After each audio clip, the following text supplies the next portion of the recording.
नमस्कार मित्रमंडळी आणि त्यांच्या संगिनी, मी आकांक्षा तुमची होस्ट आणि दोस्त परत आली आहे एका नवीन मूवीच्या एक्सप्लेनेशन सोबत। आज मी एक्सप्लेन करणार आहे 2018 मध्ये आलेली मूवी विडोजला। या चित्रपटात आपण पाहणार आहोत की 3 चोरांच्या खपल्यानंतर म्हणजेच मेल्यानंतर त्यांच्या बायका त्यांची पुढील चोरी कशी करतात। या मूवीच्या रेटिंग बद्दल बोलायचं तर IMDb आणि रोटेन टोमॅटोज वर 10 पैकी 6.9 मिळाले आहेत, तर मेटावर 100 पैकी 84 आणि 80% गुगल वापरकर्त्यांना ते आवडले आहेत। 76 माझे पहिली ते पोस्ट ग्रॅज्युएशन पर्यंतची टोटल लावली ना तरी एवढे टक्के येणार नाहीत मंडळी। असो, जास्त जीवाला लागेल अशा विषयावर बोलू नये, त्यामुळेच विषयाचे विषयांतर होण्याआधी आपण थेट मूवीकडे वळूया। मूवीच्या सुरुवातीला आपण 4 बायका आणि त्यांच्या पती परमेश्वरला पाहतो। या बायकांचं नाव जरा बदललं आहे, just for fun element, do not take it personal. जर घ्यायचं असेल तर घ्या, तुमची इच्छा। सो पहिली होती वेरोनिका आणि हॅरी। तर वेरोनिकाला मी रेखा नाव दिलं आहे, तर रेखा आणि हॅरी भाऊ मध्ये खूप जोरदार प्रेम होतं। दुसरी होती लिंडा, जिला मी हेमा नाव दिले आहे। हेमा एक स्टोर चालवायची, पण तिचा हस्बंड तिची काहीच मदत नव्हता करत, उलट आपले पैसे अय्याशीवर उडवायचा आणि त्यानंतर तिचेही पैसे घेऊन जायचा। तिसरी होती ॲलिस, जिला जया नाव दिले आहे। तिचा नवरा तिची प्रत्येक गरज पूर्ण करायचा, पण तिचा हस्बंड तिला एंड बेंड करून ठेवायचा, म्हणजे मारायचा। मग चौथी होती अमेंडा, तिला मी अपरिचित नाव दिलं आहे, कारण अजूनही हिच्याबद्दल आपल्याला काही सांगितलं नाही आहे। तर या चौघींच्या हस्बंड मध्ये खूप भाईचारा होता, म्हणजे फ्रेंडशिप होती, आणि हे अलीबाबा 4 चोर सोबतच चोऱ्या करायचे। पण एका दिवशी एका चोरीत गडबड झाली आणि त्यांच्या मागे मामा म्हणजे पोलीस लागली। ते लोक त्यांची कार बदलण्यासाठी त्यांच्या ठरवलेल्या एका ठिकाणी गेले, पण मामा लोक तिथेही आले। वाटतं आज या चोरांचं चालन कापूनच राहतील। तर त्यांचं शटर उघडताच पोलीस त्यांच्यावर फायरिंग सुरू करते, ज्याने कार मध्ये ब्लास्ट होतो आणि ते अलीबाबा 4 चोर तिथे चनाचोर बनून जातात। मग आपण एका पब्लिक मीटिंग मध्ये टॉम मुलिंगनला पाहतो, जो या एरियाचा लोकल भोपू नेता होता। याला मी भोपू नाव दिले आहे। तर भोपू नेक्स्ट इलेक्शन मध्ये स्वतःच्या जागी भोपळ्याचंच म्हणजे त्याच्या मुलाचं जॅकचं नाव अनाउन्स करतो। हा मंडळी, हा जॅक भोपळाच आहे, समोर कळेलच तुम्हाला। मग भोपळा तिथून एका मॉब बॉस जमाल जवळ जातो। याचं नाव आधीच जमाल आहे, काहीच गरज नाही बदलण्याची। तर जमाल त्याच्या अपोजिट साइडने इलेक्शन लढत होता। तिथे त्याचा भाऊ जट्टा मे पण बसला होता। लईच बेकार नाव आहे याचं। तर जमालचा भाऊ घोटा, हे बरं वाटते आहे ना। असो, तर आपला भोपळा जमालला त्याचं नाव परत घेण्यास सांगतो, कारण भोपळा आणि भोपळ्याचे खानदान पिढ्यान पिढ्या हेच धंदा म्हणजे इलेक्शन जिंकत होते आणि ते अजूनही जमालपेक्षा 16 पॉइंटनी समोर आहेत। पण जमाल आपलं नाव वापस घेण्यास मना करतो। भलेही तो एक गुंडा आहे, पण तो कधी अरेस्ट झाला नाही। देखा मंडळी, घमंड बिलकुल नाही। भोपळा आणि जमाल मध्ये थोडी नोकझोक झाल्यावर भोपळा तिथून निघून जातो। त्याच्या गेल्यानंतर घोटाच्या विचारल्यावर जमाल त्याला इथे खरं सांगतो। खरं तर तो पॉलिटिक्स पेक्षा त्याच्या धंद्यात जास्त पैसा कमवतो, पण जमालला पैसा नाही पावर पाहिजे होता, कारण इतके पैसे कमवूनही लोक त्यांच्या मागे बंदूक घेऊन येतात। याला कोणी सांगा रे, गुंड्याच्या मागे लोक बंदूकच घेऊन येतात, लॉलीपॉप नाही। मग म्हणतो, जेव्हा की भोपळा आणि त्याची फॅमिली पण इल्लीगल पैसे कमवतात, जसं प्रत्येक बिझनेस कॉन्ट्रॅक्टच्या मागे ते कट घेतात, पण तरी त्यांच्या मागे लोक माईक घेऊन फिरतात। म्हणून जमालला भोपळ्यासारखी लाईफ जगायची आहे। सही जारा बिडू। तेव्हाच एक माणूस जमालला आपल्या हरिभाऊच्या मृत्यूची न्यूज देतो। So sad. सर्वजण 2 मिनिटाचं मौन धारण करू नये, जो मेला आहे तो चोरच होता। खरं तर हॅरी भाऊ आणि त्याचे चनाचोर जमालचाच पैसा चोरत होते, जो तो त्याच्या इलेक्शन कॅम्पेन मध्ये खर्च करणार होता। मग आपण त्या लोकांचं फ्युनरल पाहतो। त्या लोकांच्या बॉडीज पाहण्यालायक पण नाही होत्या। दुसरीकडे हेमाच्या सासूला ती पसंत नव्हती। असं वाटतं हेमाच्या सासूवर जी टीव्हीच्या वॅमचा असर आहे, आणि मग ती सुलोचना ताई सारखी तिच्या नातवंडांना आपल्यासोबत घेऊन जाण्याचा प्रयत्न करते। आपण टॉम भोपू आणि जॅक भोपळ्याला सोबत बोलताना पाहतो, ज्यामध्ये आम्हाला माहिती पडतं की वडील आणि मुलाचं रिलेशन काही बरं नाही आहे। दुसरीकडे आपली रेखा हॅरी भाऊला गाडायला चालली होती, म्हणजे अंतिम विदाई देत होती। हॅरी भाऊची बॉडी तुकड्या 3 बॉक्स मध्ये आली होती, म्हणून रेखा हॅरी भाऊला नाही पाहत। मग तिचा ड्रायव्हर बॅश, जो हॅरी भाऊचा भरोसेमंद माणूस होता, म्हणून याचं नाव तरी भाऊ ठेवलं आहे। तो रेखा वहिनीला एक चावी देतो। जर हॅरी भाऊला काही झालं तर ही चावी रेखा वहिनीला देण्यासाठी हॅरी भाऊने सांगितलं होतं।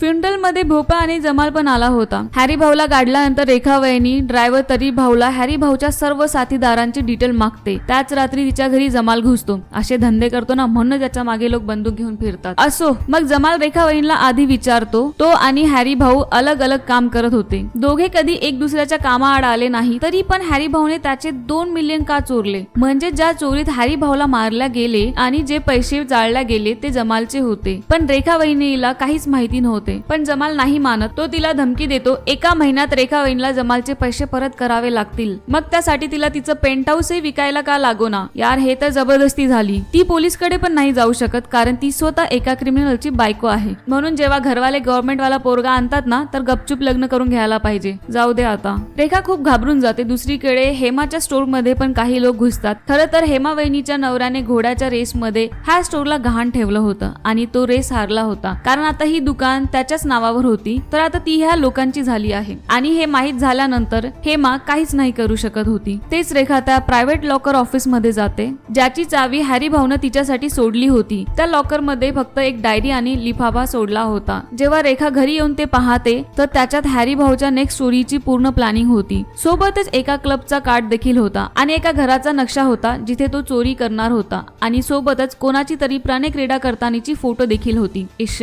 लिफाफ्यावर LV लिहिलेलं होतं. आता रेखा वहिनीकडे इतके पण पैसे नाही होते की ते तर्री भाऊला कामावर ठेवू शकेल, म्हणून ती तर्री भाऊला ती कार देऊन देते. तर्री भाऊला तिला बस आणणं नेणं करावं लागेल, बाकी वेळ कार त्याची. तर्री भाऊ रेडी होतो. मग रेखा त्या क्लब मध्ये जाते आणि बॉबी नावाच्या माणसाला भेटते. बॉबी हॅरीचा मित्र होता. रेखा त्याला तिची सर्व दुःखभरी दास्ता सांगते, पण तो रेखा वहिनीला ती डायरी जमालला द्यायला सांगतो की बहुतेक मग जमाल तिला सोडेल, पण रेखावर कोणीतरी नजर ठेवली होती. इकडे जया भाभीला पण पैशांची तंगी आली होती. तिचा नवरा कसाही होता, पण तो तिच्या सर्व गरजा पूर्ण करत होता. पण इथे जयाची स्वतःचीच आई तिला ऑनलाईन प्रॉस्टिट्यूट बनायला म्हणत होती, जेणेकरून तिला नोकरी नाही करावी लागेल, ज्याच्याने ती एकाच रात्री खूप पैसे कमवू शकेल. पण जयाने सुद्धा ते करण्यास नकार दिलं. खरंच अशा आईला काय बोलावे. या बाजूला भोपाळचे इलेक्शनचे कॅम्पेन सुरू होते, पण जमालची लोकप्रियता जास्त वाढत होती. त्याला पॉलिटिक्स मध्ये फारसा इंटरेस्ट नव्हता, पण त्याची सेक्रेटरी त्याला तेच करायला एन्करेज करत होती. आता सेक्रेटरी करायला एन्करेज करेल तर मग तो बनता है बॉस. मग रेखा बाकी 3 बायकांना एका स्पा मध्ये भेटायला बोलवते,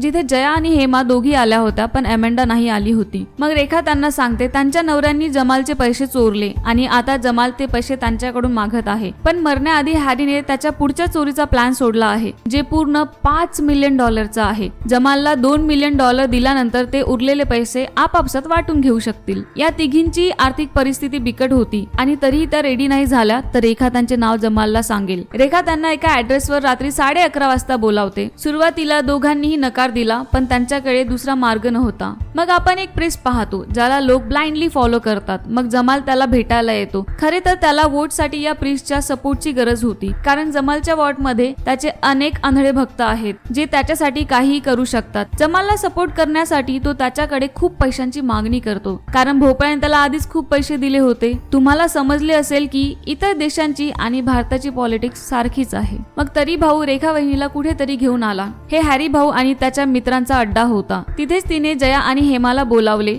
मग आम्ही एक बेल नावाची मुलगी पाहतो. ती एका सलून मध्ये काम करते. ती तिचे काम संपून घरी येते. मग तिला बेबी सिटिंग साठी हेमा वहिनीचा कॉल येतो. बेल $12 मध्ये हेमाच्या घराकडे निघते आणि धावत बस पकडते. म्हणजे बेल खूप फिट आहे आणि हिचं नाव मी सुषमा ठेवलं आहे. हेमा रेखा जया सोबत सुषमा तर असलीच पाहिजे ना. ती हेमाच्या घरी पोहोचते आणि हेमा रेखाला भेटायला जाते. या बाजूला जया त्या डेटिंग साईटच्या पहिल्या मुलाला भेटायला जाते. त्याचे नाव डेव्हिड होते. तो जयाशी खूप छान बोलतो. तो सांगतो तो एक बिल्डर सोबतच आर्किटेक्चर आहे. त्याने या शहराच्या अनेक बिल्डिंगचे डिझाईन बनवले आहेत. मग तो जयाला हॉटेलमध्ये चालायला सांगतो. दुसऱ्या बाजूला जमालचा भाऊ घोटा जातो आणि रेखा वहिनी ज्या माणसाला भेटायला आल्या होत्या तो त्या माणसाला भेटतो. मग तो घोटाला सांगतो रेखा वहिनीकडे हॅरी भाऊची डायरी आहे, ज्यामध्ये पुढील चोरीचा सर्व प्लॅन लिहिलेला आहे, जे कमीत कमी $5 मिलियन आहे. जमालने घोटाला मर्डर करण्यापासून मनाई केली होती, म्हणून घोटा रागाचा घोट पिऊन त्याला सोडून देतो. पण जर त्याची इन्फॉर्मेशन चुकीची निघाली तर घोटा परत येईल आणि त्याला घोटू मारेल. दुसरीकडे हेमा रेखाकडे आली, पण जया नाही आली होती. त्यांना वाटते ती नाही येणार,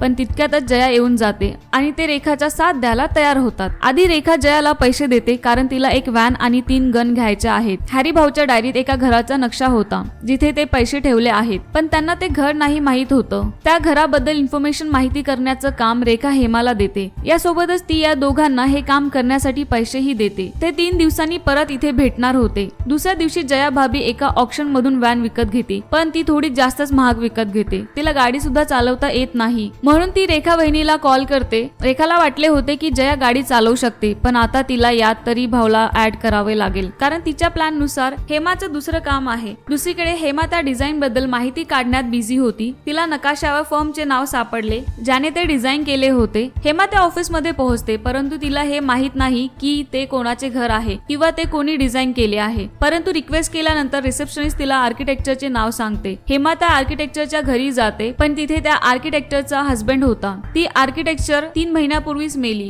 दुसऱ्या बाजूला जया बंदूक विकत घेण्यासाठी जाते. तिला बंदुकीबद्दल काहीच माहिती नव्हते. मग तिने एका बाईकडे मदत मागितली. ती तिला काहीतरी खोटी स्टोरी बनवून सांगते की तिचा नवरा तिला मारण्याचा प्रयत्न करतो आहे आणि ती या कंट्रीमध्ये इल्लीगल राहत आहे, त्यामुळे ती पोलिसांकडे जाऊ शकत नाही. मग ती बाई तिला मदत करते. मग जया आणि हेमा भेटतात. हेमाला समजत नव्हते त्या ब्लू प्रिंटचे घर कसे शोधायचे, पण जया तिच्याकडून ती ब्लू प्रिंट घेते. मग दोघेही टार्गेट प्रॅक्टिस करायला जातात. जयाचा निशाणा चांगला होता, पण हेमाचा निशाणा खूप वाईट होता. जमालला घोटा येऊन हॅरीच्या डायरी बद्दल सांगतो, कारण तो त्या डायरीने मालामाल होऊ शकतो. पण रेखाकडे अजून 2 आठवडे बाकी होते आणि आता इलेक्शनची वेळ चालू आहे. जमाल त्याला 2 आठवडे थांबण्यास सांगतो. एका रात्री रेखाला बॉबीचा कॉल आला. बॉबी तिला डायरी बद्दल विचारतो. रेखा त्याला सांगते तिने जमालला डायरी दिली आणि फोन बंद करून देते. आपण पाहतो बॉबी सोबत कोणी बसलं होतं. दुसरीकडे भोपाळ त्याच्या काही मित्रांना भेटतो. त्यांच्या बोलण्यातून आपल्याला कळते आता जमाल त्याच्यापासून फक्त 7 पॉइंटनी मागे आहे आणि हे सर्व झालं कारण शहरात बांधलेल्या मेट्रो प्रोजेक्ट मध्ये भोपाळ आणि त्याच्या बापूंनी पुष्कळ मोठा घोटाळा करून पैसे कमावले होते. हेन्स प्रूफ, जिथे पैसा तिथे पॉलिटिशियन, जिथे पॉलिटिशियन तिथे घोटाळा. मूवीकडे वळूया.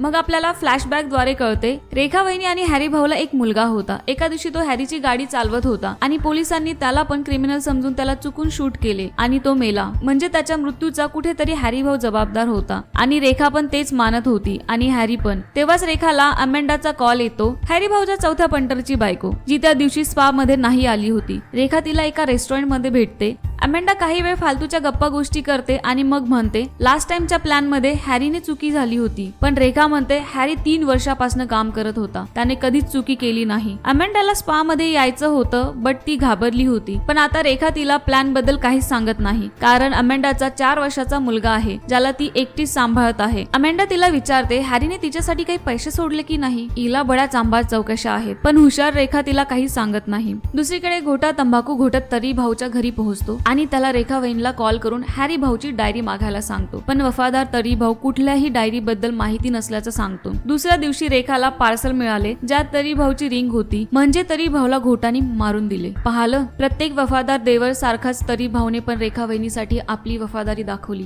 तो रेखाला कॉलवर धमकी देतो कारण एका आठवड्यानंतर तिचा वेळ संपणार होता. दुसरीकडे जया डेव्हिड सोबत प्रणय क्रीडा करण्यात बिझी होती. तुम्हाला आठवण असेलच, डेव्हिड आर्किटेक्चर आहे ज्याने त्यालाच त्या ब्लू प्रिंट बद्दल माहिती करण्यास सांगितलं होतं. तेव्हाच तिथे रेखा येते. डेव्हिडला तिथे पाहून दोघींमध्ये पंचायत होते, कारण जयाच्या हस्बंडला मरून 1 महिना पण नाही झाला होता. भांडणात दोघी एकमेकीला कनपटात मारून देतात. हट यार, केस नाही ओढले बायकांनी. ओ शिट, रेखा वहिनीकडे तर केसच नाहीयेत. असो, मग ती सांगते की जमालने तर्री भाऊला मारून टाकले. आता तिच्याकडे काहीच नाही आहे. इव्हन ती ज्या घरात राहते ते पण तिचं नाही आहे. मग जया तिला इमोशनल सपोर्ट देते. दुसऱ्या दिवशी हेमा आणि रेखामध्ये भांडण होते, कारण त्यांच्याकडे आता ड्रायव्हर नाही. जिथे बायका तिथे भांडण, आणि त्यांचा प्लॅन फक्त 1 आठवडा दूर होता. दुसऱ्या दिवशी सकाळी रेखा तिला न सांगता अमेंडाच्या घरी जाते आणि तिला विचारते तिला माहित आहे का चोरीच्या वेळी तिच्या नवऱ्याचा ड्रायव्हर कोण होता किंवा त्यांची गाडी तयार करणारा कोण होता. पण अमेंडा तिला अशा कोणत्याही कामापासून दूर राहण्यास सांगते. मग तितक्यातच तिचा मुलगा रडतो. अमेंडा त्याला बघायला जाते. तेव्हाच रेखाचा डॉग एका दरवाजाजवळ भुंकायला लागतो. रेखा तिथे काहीतरी पाहते आणि लगेच निघून जाते. मग जया डेव्हिडला भेटते. डेव्हिडने माहिती केले होते की ते ब्लू प्रिंट हाऊस घर कोणते आहे. तो उद्या शंघाईला जाणार होता. डेव्हिडने जयालाही सोबत यायला सांगितले, पण जयाने त्याला नकार दिला कारण काही दिवसानंतर त्यांना चोरी करायची होती. मग डेव्हिड तिला आठवण देतो ते हे सर्व पैशासाठी करते. डेव्हिड तिला त्याच्यासोबत येण्यासाठी आणखी पैसे ऑफर करतो. मग रेखा आणि जया जाऊन त्या घराला बघतात आणि हे घर अजून कुणाचे नाही तर भोपळ्याचे होते. म्हणजे मेट्रो प्रोजेक्टच्या करप्शन पासून ढापलेला पूर्ण पैसा भोपळ्याने आपल्या घरीच लपवून ठेवला होता आणि हॅरी भाऊचा त्या पैशांना चोरण्याचा प्लॅन होता. होता, कारण तो ब्लॅक मनी आहे आणि भोपळा त्या पैशांची कंप्लेंट पण नाही करू शकणार. पण ही चोरी तितकीच कठीण होणार होती. रात्री परत हेमा सुषमाला बेबी सिटिंग साठी बोलावते. ती सुषमाला पाहते ती थोडे पैसे कमवण्यासाठी किती धावपळ करते. हेमा तिला विचारते तिला ड्रायव्हिंग येते का. नेक्स्ट सीन मध्ये आपण पाहतो हेमा सुषमाला रेखाला भेटायला आणते. आधी तर रेखा नाही म्हणते. मग हेमा तिला सांगते की त्यांना ड्रायव्हरची गरज आहे आणि ती सुषमाची गॅरंटी घेते. बट हिस्सा सर्वांमध्ये सेम वाटावा लागेल.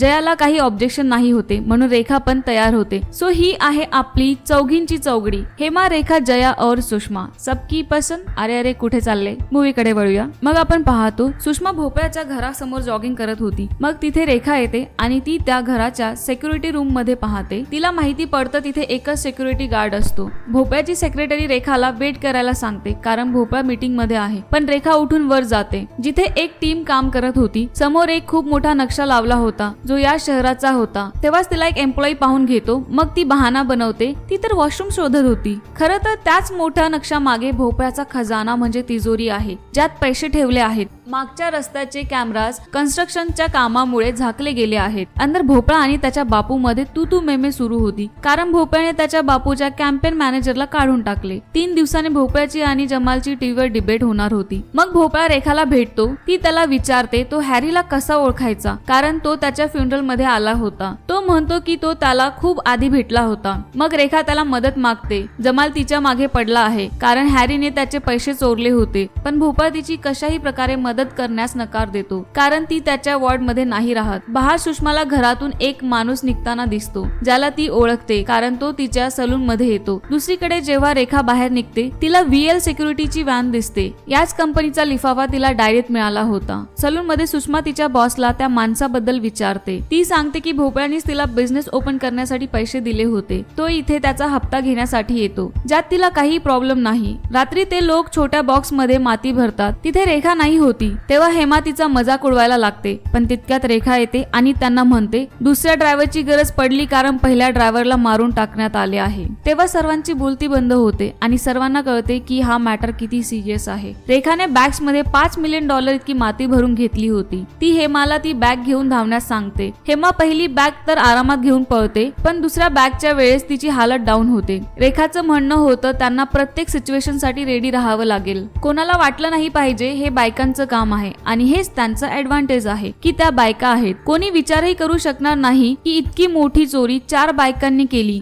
हेमा, रेखा, जया और सुषमा. दुसऱ्या दिवशी जया आणि डेव्हिडची अनबन होते ज्यानंतर जया भाभी डेव्हिड सोबत ब्रेकअप करते. दुसरीकडे रेखा LV कंपनीच्या त्या एम्प्लॉईला ब्लॅकमेल करते ज्याची फोटो तिला डायरीत मिळाली होती. खरं तर हा तोच माणूस आहे ज्याने भोपळ्याच्या तिजोरीचे कोट्स डिझाईन केले होते. तो रेखाला खूप विनंती करतो तो कोट्स नाही देऊ शकत पण रेखा मानत नाही. थोड्या वेळाने तो कोट्स देऊन निघून जातो पण रेखावर अजूनही घोटाने नजर ठेवली होती. कोणी याला सांगा रे बुरी नजर वाली तेरा मुंह काला. ओ शिट, याचा तर ऑलरेडीच आहे. असो, आता चोरीचा दिवस आला होता. डिबेट आधी भोपळा जमालला भेटायला जातो. भोपळा आपली हार एक्सेप्ट करतो. तो जमालला म्हणतो तो त्याला गाईड करेल आणि तो त्याचं कॅम्पेन पण बंद करून देईल. दुसरीकडे हेमा, रेखा, जया आणि सुषमा एकत्र भेटतात. सर्व तयार होऊन निघतात. भोपळ्याच्या घराच्या मागच्या दरवाजाच्या बाहेर 2 सिक्युरिटी वाले कार मध्ये होते. थोड्या दुरीवर सुषमा काही गाड्यांना आग लावून देते. आग आणि सायरनचे आवाज ऐकून ते दोघे त्या दिशेने जातात. तेव्हाच तिघा त्या घरच्या साईडने जातात ज्या साईडने कॅमेरा झाकलेला होता. आत एकच गार्ड होता. पूर्ण घर खाली होतं कारण सर्व डिबेट मध्ये गेले होते. ते दरवाजा ठोकतात आणि त्याच्या बाहेर येताच त्याला गन पॉइंट वर घेतात आणि इलेक्ट्रिक गननी बेशुद्ध करून टाकतात. त्याला बांधून ठेवतात. मग तिघ्या वरच्या दिशेने पळतात. बाहेर सुषमा गेटच्या समोर व्हॅन घेऊन येते. तिघेही वरच्या मजल्यावर पोहोचतात. तो नकाशा काढता समोर एक तिजोरीचा दरवाजा होता. रेखा त्यात कोट टाकते पण लॉक उघडत नाही. मग हेमाने तिला सांगितलं कोट तिने उलटे पकडले आहेत. मग कोट टाकल्यावर तिजोरी उघडली. आत पुष्कळ कॅश होता. तेव्हाच जयाला मोठ्या नोटा मिळतात. तिघे पटकन बॅग मध्ये पैसे भरतात. मग ते सर्व पैसे घेऊन खाली उतरतात. तेव्हाच भोपळ्याचा बापू बंदूक घेऊन तिथे येतो. त्याने तिचा मास्क काढून रेखाला पाहिले. रेखा काही दिवसांपूर्वी येथे आली होती. त्यानंतर जया त्याच्याकडून बंदूक हिसकावून घेण्याचा प्रयत्न करते पण हा म्हातारा तिला गोळी घालतो. हे बघून हेमाने त्याला गोळी मारली. सुदैवाने जयाच्या खांद्यावर गोळी लागली. दोघेही तिला उचलून बाहेर येतात. पैसे व्हॅन मध्ये ठेवल्यानंतर ते पाहतात घोटाने सुष्मिताला गन पॉइंट वर ठेवले आहे. घोटा तो व्हॅन घेतो आणि त्या चौघींना तिथेच सोडतो. आता आनंदाने जमालची डिबेट ऐकत जात होता पण अचानक त्याला कोणीतरी मागून ठोकलं ज्यामुळे व्हॅन आउट ऑफ कंट्रोल होऊन समोरच्या ब्रिगेडला लागते. त्यात त्या चौघ्या होत्या. दुसऱ्या गाडीत तिघेही पटकन व्हॅन मधून पैशांचा पिशव्या बाहेर काढतात आणि तिथून निघून जातात आणि घोटा व्हॅन मध्येच पिचकून मारला जातो. पण जयाची प्रकृती बिघडत चालली होती. तिचे खूप रक्त गेले होते. रेखा हॉस्पिटल समोर थांबते. हेमा जयाला हॉस्पिटलमध्ये घेऊन जाते. रेखा आणि सुषमा पुढे जातात. हॉस्पिटलमध्ये हेमाने जयाचे नाव देखील चुकीचे सांगितले होते. सुषमा आणि रेखा परत येतात आणि सुषमा प्लॅनच्या प्रमाणे निघून जाते कारण ते पैसे एकत्र डिवाइड करणार आहेत. रेखा कारमधून पैसे काढत होती तेवढ्यात तिथे कोणीतरी येते, ज्याला पाहून रेखा रडू लागते आणि तो अजून कोणी नाही तर हॅरी भाऊच होता. हॅरी जिवंत होता. आता इथे त्याने मूवीचे सिक्रेट रिव्हील केले. खरं तर त्याने आपल्याच मित्रांचा विश्वासघात केला होता. चोरी केल्यानंतर जेव्हा ते व्हॅन बदलायला गेले तेव्हा हॅरीने सर्वांना मागे बसवले. त्याने आधी स्वतः सारख्या दिसणाऱ्या बॉडीचं अरेंजमेंट केलं होतं. त्यानंतर व्हॅन मध्ये काही पैसे टाकून हॅरी त्याच ठिकाणी लपून बसला आणि त्यानेच तिथलं शटर उघडले. शटर उघडताच पोलिसांनी त्यांच्यावर गोळीबार केला. त्यानंतर हॅरीनेच त्या व्हॅनला बॉम्बने उडवले जेणेकरून कोणीही त्याला ओळखू नाही शकणार आणि सर्वांना वाटेल पैसे ब्लास्ट मध्ये जळाले. आणि या सगळ्यात त्याला भोपळ्यानेच मदत केली. खरं तर जॅकच्याच म्हणण्यावर त्याने जमालचे पैसे चोरले होते जेणेकरून जमाल निवडणुकीत हरेल. जॅकने मेडिकल एक्झामिनरला घूस दिली जेणेकरून तो त्या खोट्या बॉडीला हॅरीचीच बॉडी प्रूफ करेल. पण हॅरीने हे सर्व का केले? त्याने मेल्याचे नाटक का केले? तर त्याला माहित होते की भोपळा त्याला त्याच्या 1 मिलियनचा हिस्सा मागणार आहे. म्हणून त्याने दुसरा प्लॅन बनवला. त्याने रेखासाठी ती डायरी सोडली. त्याला माहित होते जमालच्या धमकावल्यानंतर रेखा नक्कीच चोरी करेल. त्याने जॅकचेच पैसे चोरून त्यालाच देण्याचा प्लॅन बनवला होता. काय माणूस आहे हा.